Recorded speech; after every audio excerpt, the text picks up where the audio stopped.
Ukraine की laser weapon रूसी फौज पर कैसे पड़ रहे हैं भारी। रूस की न्यूक्लियर धमकियों के बाद नेटो का वॉर प्लान क्या है। एटमी खतरे से जुड़ी खबरों के लिए आइए दिखाते हैं आपको न्यूक्लियर टेंशन टॉप 9। भीषण युद्ध के बीच खुलासा हुआ कि यूक्रेन ने अमेरिका से मिले लेजर पॉइंटर्स के जरिए रूस के 300 से ज्यादा फिदाइन कामिकाजी ड्रोन्स को मार गिराया। यूक्रेन के लेजर वेपन के सामने ईरानी ड्रोन कबाड़ साबित हुए। मजबूरी में रूस ने ईरानी ड्रोन्स का युद्ध में इस्तेमाल बंद कर दिया। रूस के न्यूक्लियर बॉम्बर और फाइटर जेट्स की नई स्क्वाड्रन यूक्रेन पर निर्णायक हमले के लिए तैयार है। रूस ने इस बार यूक्रेन के डिफेंस सिस्टम और रडार नेटवर्क को चकमा देने वाले लड़ाकू विमानों से स्ट्राइक करेगा।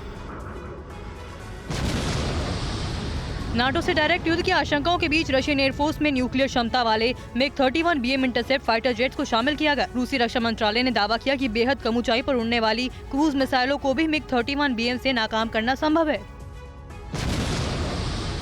रूस की न्यूक्लियर तैयारियों को देखते हुए अमेरिका ने यूक्रेन को MQ-9 रीपर ड्रोन देने वाला फैसला बदल दिया। पेंटागन ने आशंका जताई है कि यूक्रेन युद्ध में MQ-9 रीपर ड्रोन रूस के हाथ लग सकते हैं। इससे रूस MQ-9 रीपर की तकनीक हासिल कर लेगा।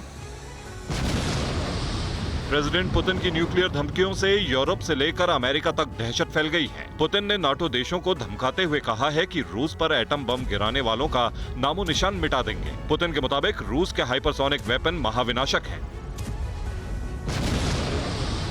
अमेरिका समेत नाटो देशों को क्लियर मैसेज देते हुए प्रेसिडेंट पुतिन ने न्यूक्लियर हमले पर रूस का स्टैंड साफ कर दिया है। उन्होंने कहा कि रूस अब पहले न्यूक्लियर हमले की नीति को लागू करेगा। रूस अब युद्ध में अमेरिका की तर्ज पर जरूरत पड़ने पर पहले न्यूक्लियर स्ट्राइक कर सकता है।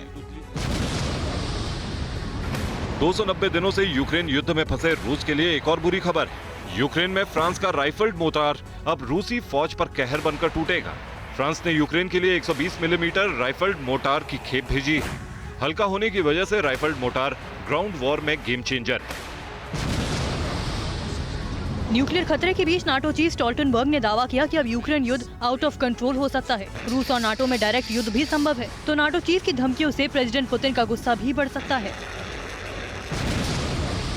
रूस की न्यूक्लियर धमकियों के बीच अमेरिकी फौज अब डमी हमलों की प्रैक्टिस कर रही है। घातक हथियारों से लैस अमेरिका की स्पेशल फोर्स के सैनिकों ने डमी ठिकानों को घेर कर ध्वस्त करने की रिहर्सल की। इस वॉर ड्रिल में गाइडेड बमों का इस्तेमाल भी किया गया।